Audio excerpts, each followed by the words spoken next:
But I'm going to teach on wisdom today. I'm going to teach on. My dad actually kind of opened it up really well. Wisdom is often personified as a woman in the Bible, and I know what you're thinking. Man. That makes a lot of sense. But to start this off, let's go to 1 Kings chapter 2. In the ancient East, the mother was very, very venerated, highly honored position to be a mother. That is often why the widow in the Bible is thought of as the most misfortunate. The widow or the fatherless child, because the woman was the mother was very honored, was very, very venerated in the ancient East, as it should be today. So in Second Kings, right, I'll tell you chapter 2. Second Kings is first Kings. Oh, Sorry. Second Kings at first. Hold on, let me make sure. 1 Kings, sorry. 1 Kings chapter 2. It says in verse 19, Bathsheba therefore went unto the king, Solomon, to speak unto him for Adonijah. And the king rose up to meet her, and bowed himself unto her, and sat down on his throne, and caused a seat to be set for the king's mother. And she sat on his right hand. Now the right hand of the seat of the king is the position of great honor. And in fact, we're seated at the right hand of the king, right? In fact, go to Psalm 110.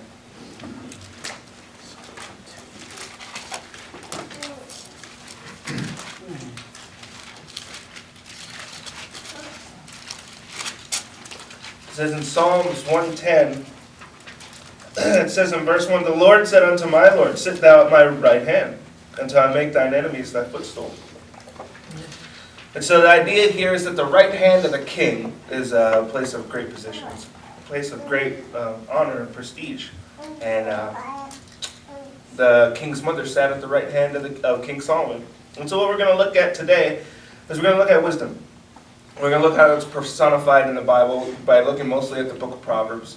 And we're also going to look at Solomon's Proverbs. Obviously, the book of Proverbs is written a lot by Solomon. And we're just going to see some things. And this is a teaching really kind of addressed to young men and young women and mothers. And so that's kind of in the scope of wisdom. That's what we're going to start to explore today in this teaching, okay? So let's go to Proverbs chapter 1.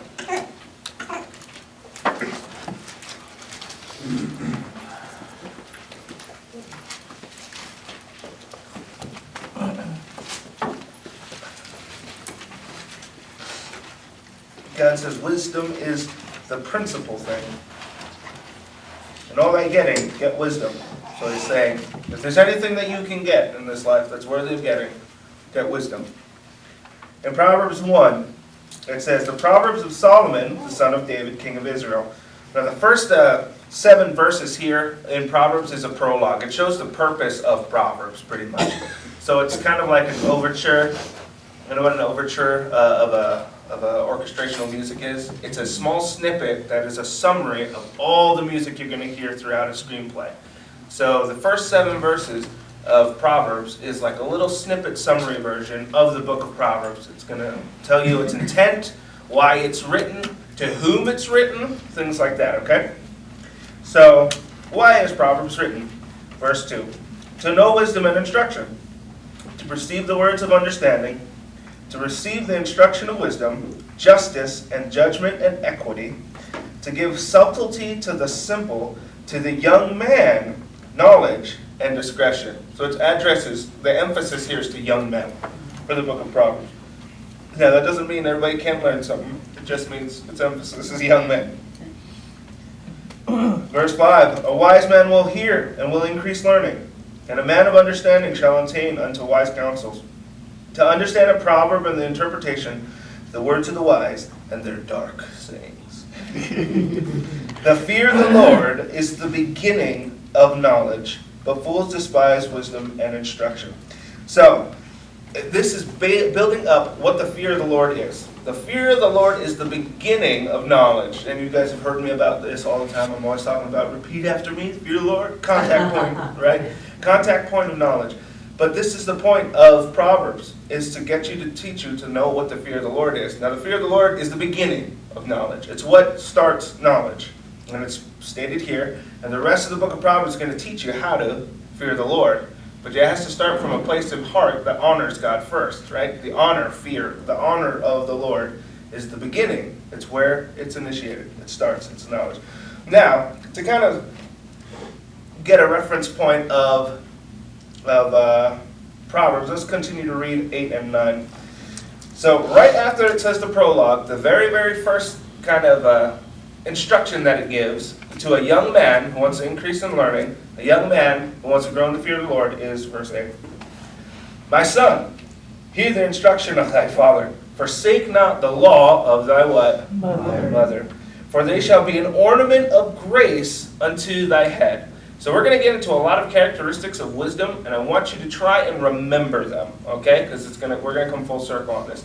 So, forsake not the law of thy father, or forsake not the command of thy father, nor the law of thy mother, because it's going to be an ornament of grace upon the head.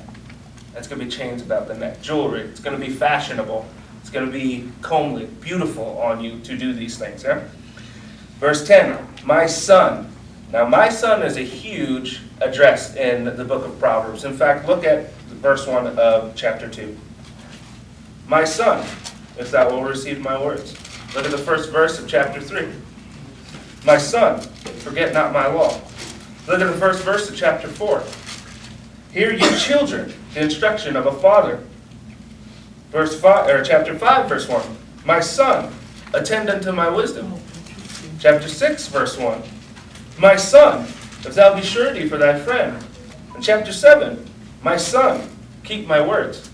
Kind of building a theme here, isn't it? It's the idea of Solomon, a good father, a father of wisdom. He's supposed to be personified wisdom as well. Solomon's supposed to be a very wise king. Saying, my son, this is how you grow up. My son, forget not the command of thy father. Forsake not the law of your mother. My son, attend to your words. My son, my son, my son. That's why this book is addressed emphatically to young men. But let's look a little bit at the things of wisdom. Now, wisdom is personified as a woman a lot. And we're going to see that in Proverbs chapter 8 or 9. Go to Proverbs chapter 9.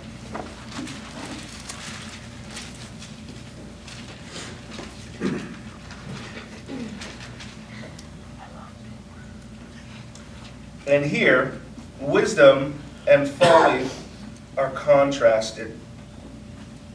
And both wisdom and folly, we'll see, are personified as women.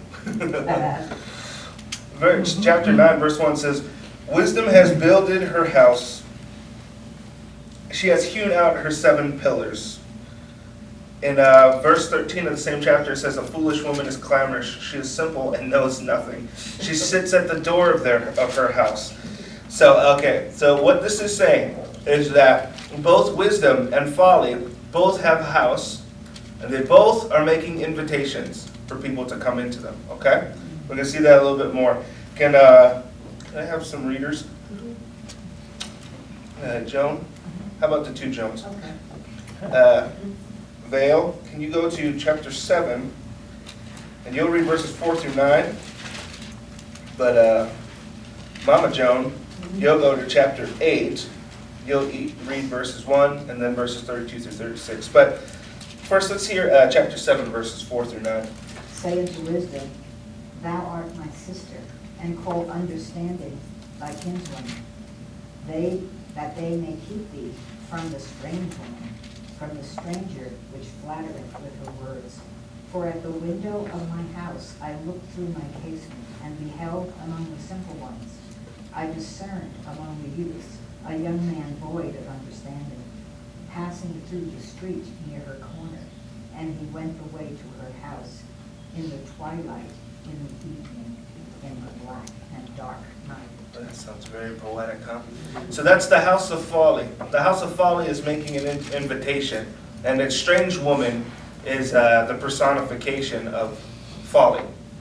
And she's making an invitation to the young, simple man who's void of understanding. Come into my house. Yeah, and you can Kind of guess from there, yeah, why? Come into my house, really, come into my house and fellowship with me, folly. Come and be with me, folly. Now let's read chapter 8, verse 1, and then 32 through 36. Doth not wisdom cry, and understanding put forth her voice? Now therefore hearken unto me, O ye children, for blessed are they that keep my ways. Hear instruction and be wise, and refuse it not. Blessed is the man that heareth me, watching daily at my gates, waiting at the posts of my doors. For whoso findeth me findeth life, and shall obtain favor of the Lord.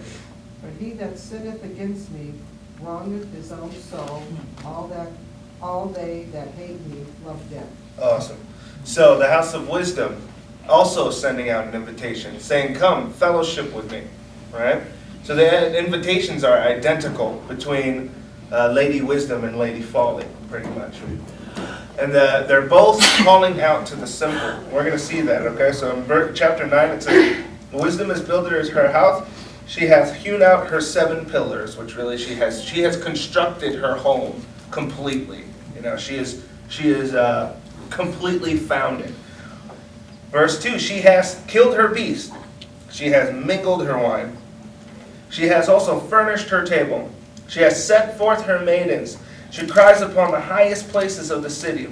Whoso is simple, let him turn hither. As for him that wants or lacks understanding, she says to him, come, eat of my bread, drink of the wine which I have mingled. Now, in the ancient East, the culture, having a meal with somebody signified fellowship. In fact, it goes even farther than that. Even if you heard the teaching I did on Jehovah Rapha with communion, that idea of the communion meal, the wine and the bread, is the idea of you fellowshipping with your Heavenly Father over a meal. And that meal is the blood and body of Jesus Christ.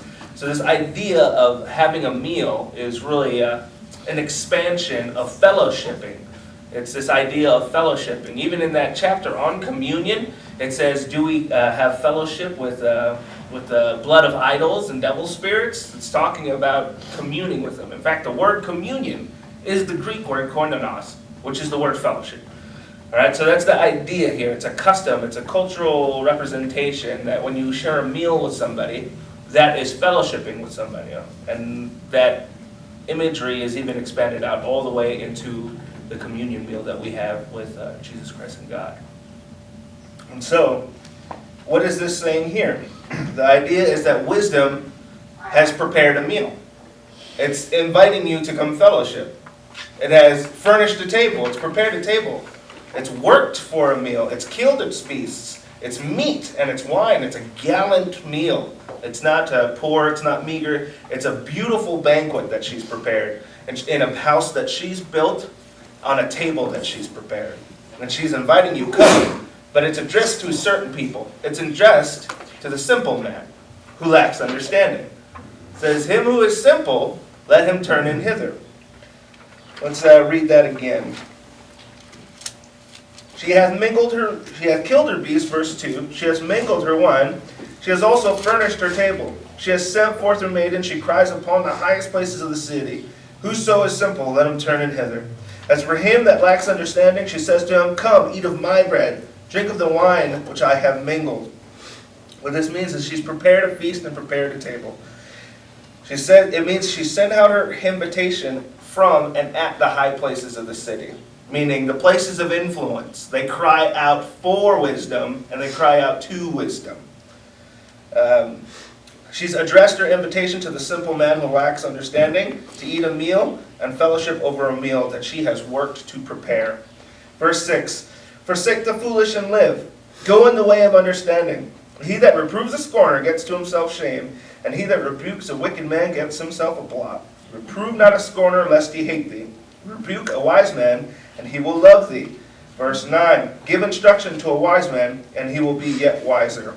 And this is a callback to Proverbs chapter 1, where it says, you teach a just man, and he will increase in learning. Teach a just man, and he will increase in learning.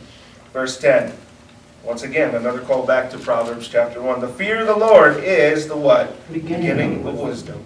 And the knowledge of the holy is understanding.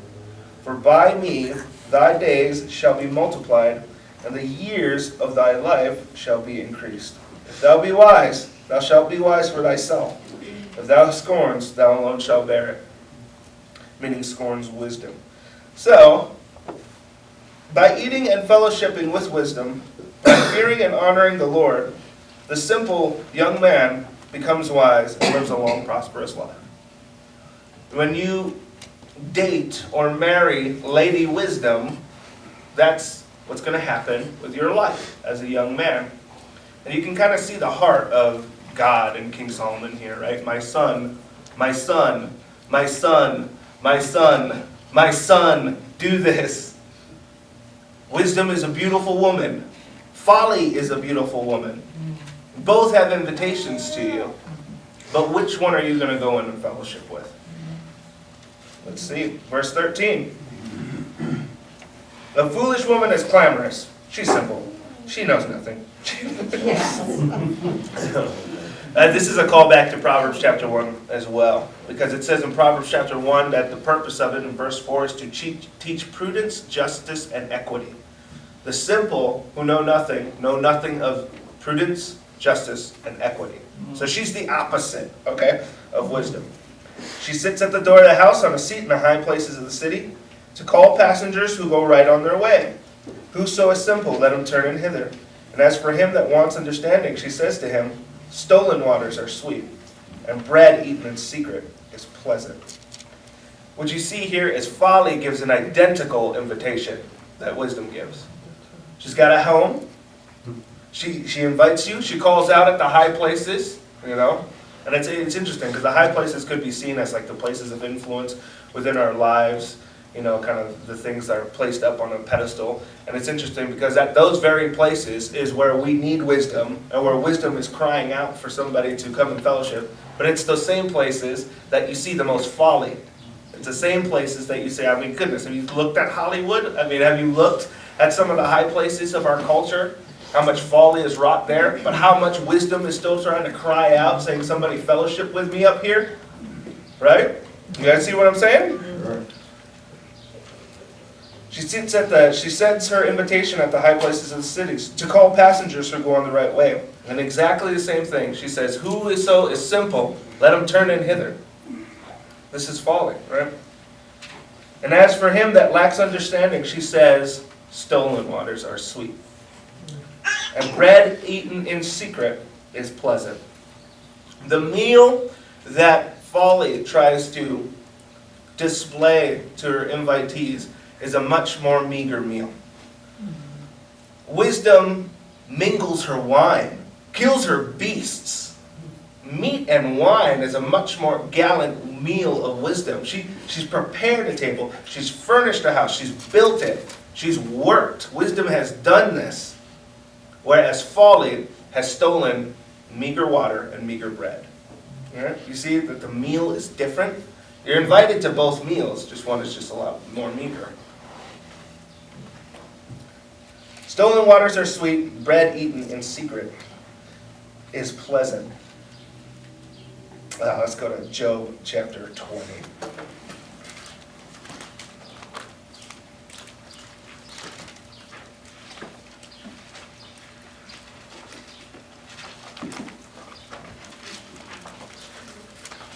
I've tangled once or twice with Lady Folly in my life.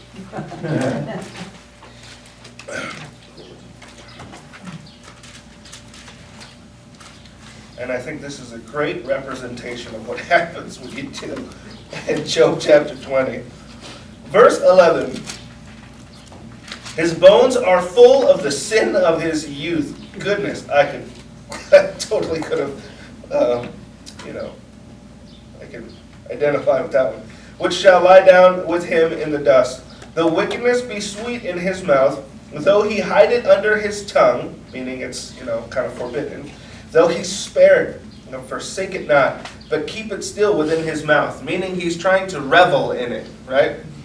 Verse 14, yet his meat in his bowels is turned, it is the gall of asps within him. Saying at the time of tasting, it might be pleasurable, but when it's ingested, it turns in your stomach. And I think that is just a great, great representation of what tangling with Lady Folly is like.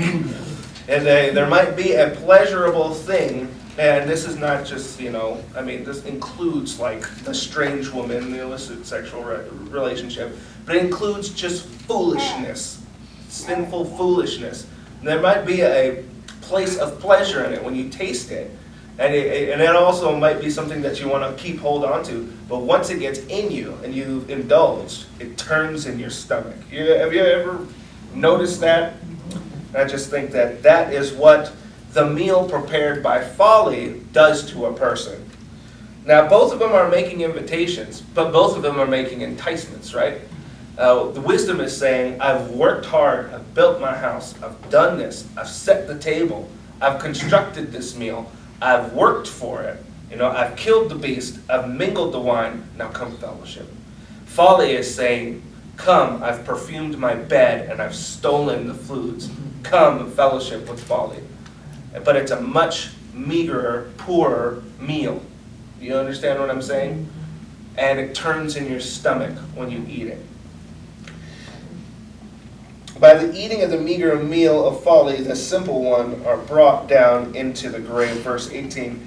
He that knows not that the dead are there, and that her guests are in the depths of hell. Oh, you're back in there. Oh, I'm sorry. Proverbs 9. Sorry. Did I not tell you to go there? I just turned there. Go back to Proverbs 9.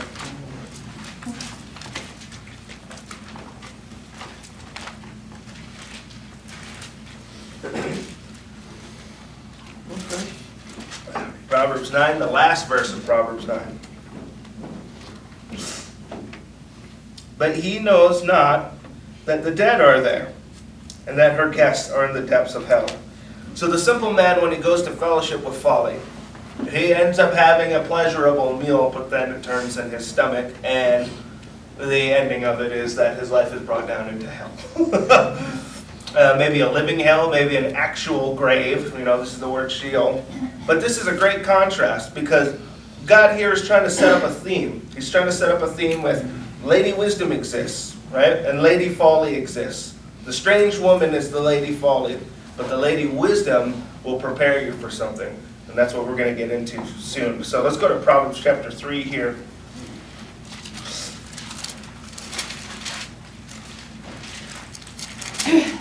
Let's read a little bit on wisdom.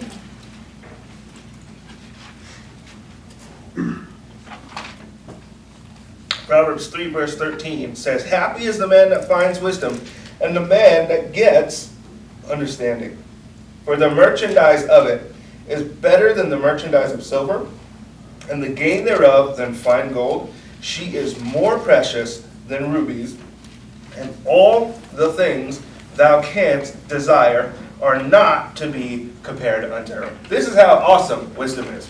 Wisdom is so valuable that every single thing of value that you think is valuable doesn't shed a light on how valuable wisdom is. Wisdom is so valuable, it's more valuable than all the economy in the world, than all the gold. Its merchandise is better than silver and gold. It's more valuable than rubies, and everything that you can desire cannot even be compared to her. That's how valuable wisdom is. Now, with this understanding, let's look at the virtuous woman. Proverbs 31.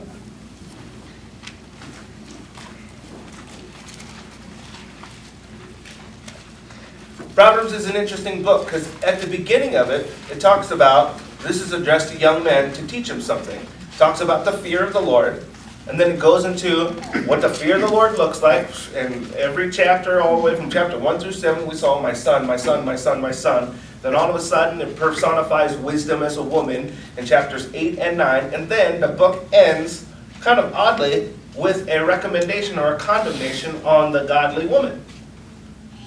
But it's addressed to a godly man. The book is addressed to what it means to be a godly man, to a young man who wants to make his way into manhood in a godly way. And it's kind of odd if you think about it that way. Why does it end with a godly woman if it's addressed to a godly man? Let's see. Proverbs 31 verse 10.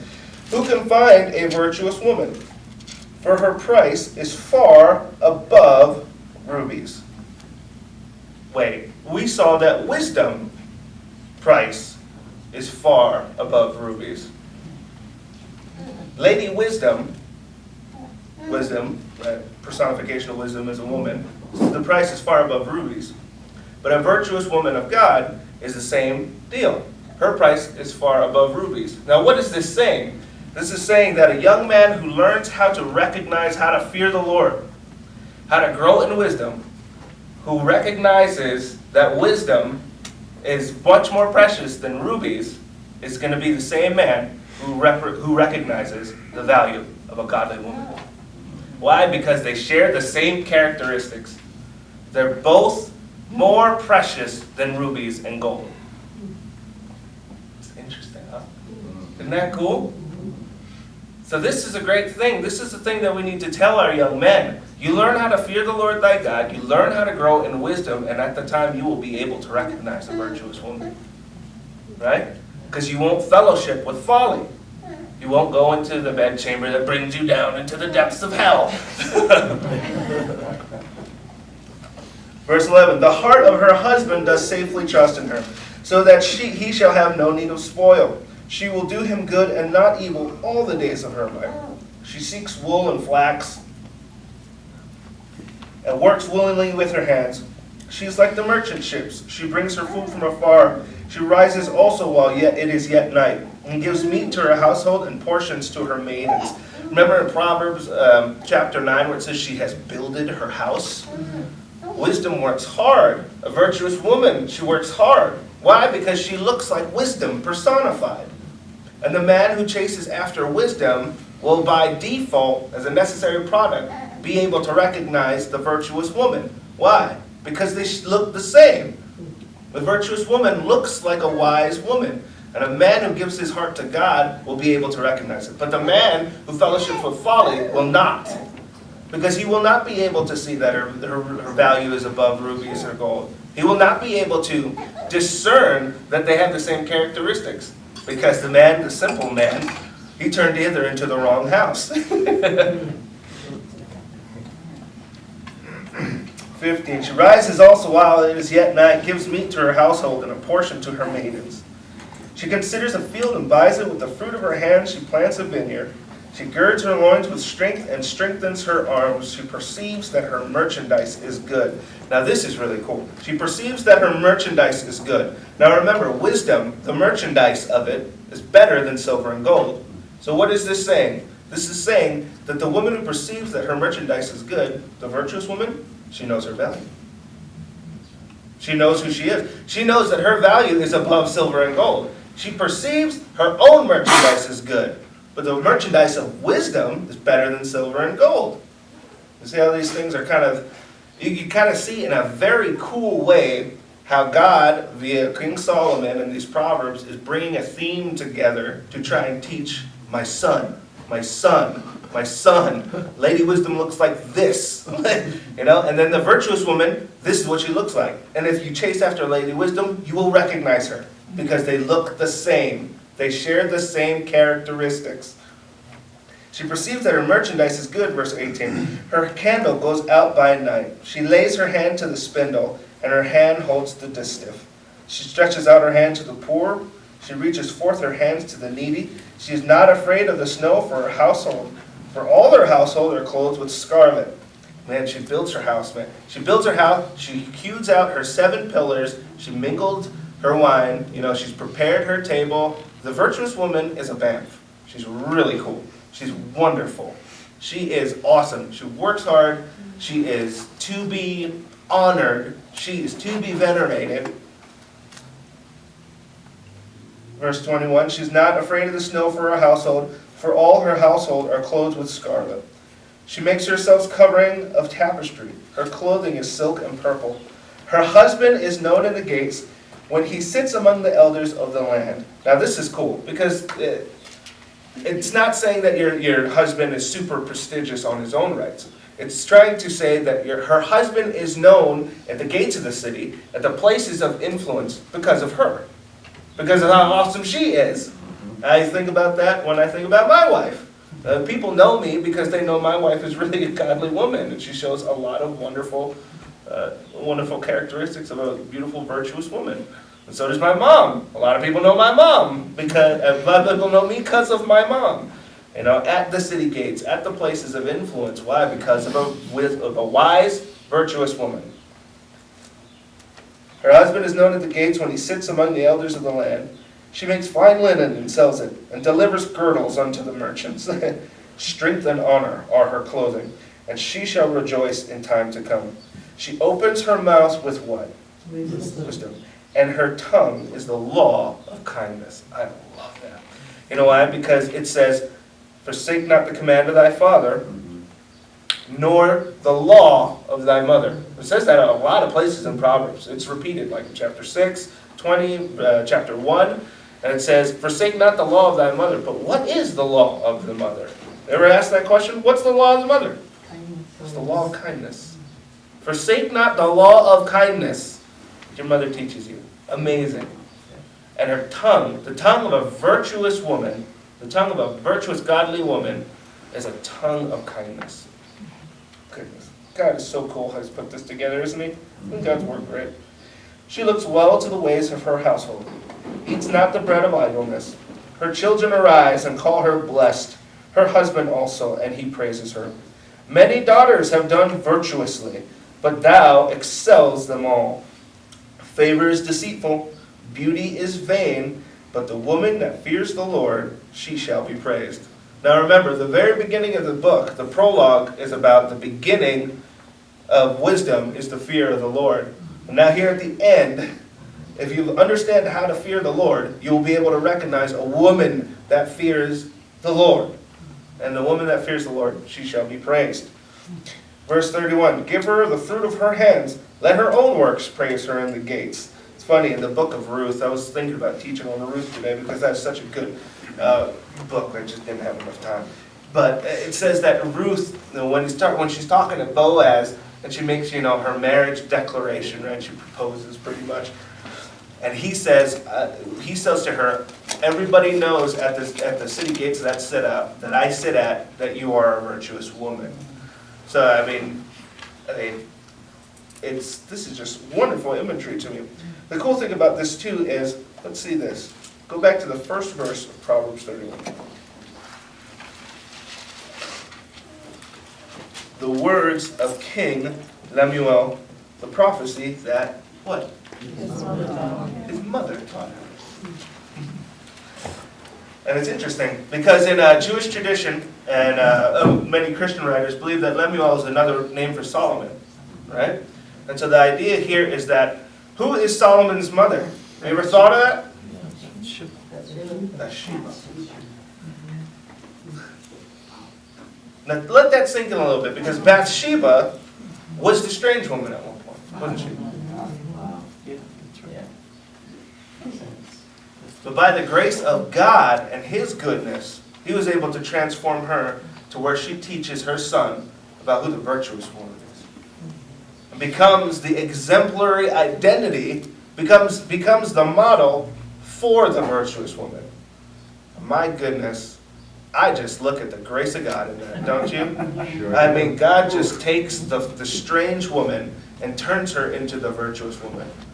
Well, God took us, who were battered and scarred and sin, and decided that He would give us the ability to be His representatives of light. I mean, in a sense, we are considered the bride of Christ in Ephesians chapter 5. And at times we have been the strange woman, right, in our old lives. But God has called us to be the virtuous women in that sense. I'm speaking parabolically here, like a parable. But I just think that is so cool.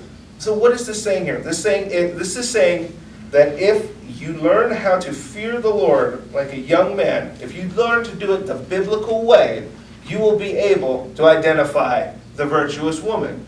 You'll be able to identify the godly woman. And flip that over too. If you are the godly woman, if you are the woman who fears the Lord, you'll be able to recognize a man who does too. Right? And so that's the address to both the young men and the young women. But this is also a parable spoken by a mother of a king venerated in the ancient East, King Solomon's mom, who made the journey from, she was at once the one of folly, inviting a king to come in, and now she's still one of wisdom, inviting young men to come and fellowship and eat a meal. It's pretty cool, huh? Yeah. Isn't God good? So I guess the practicals from that is fear the Lord. Honor God. Learn how to do it. Learn justice, prudence, and equity. And you'll be able to rightly identify for those who want the godly woman. And fear the Lord for the godly woman, for you'll be able to rightly identify those who fear God in the man. And then both wise, it's just the idea of honoring a mother today and honoring a virtuous woman of God. We have a virtuous woman of God here in this fellowship, many. We know that because your husbands are known at the city gates because of you. And I just wanted to take this time to recognize you and just say that thank you for being godly mothers. Thank you for being godly women, because there are a lot of young men who need those type of models in their lives. And as they look at you and as they behold you, they are in a sense beholding what they should be looking after. They are beholding Lady Wisdom because of your lives. So that's what I wanted to share with you guys today. God bless you.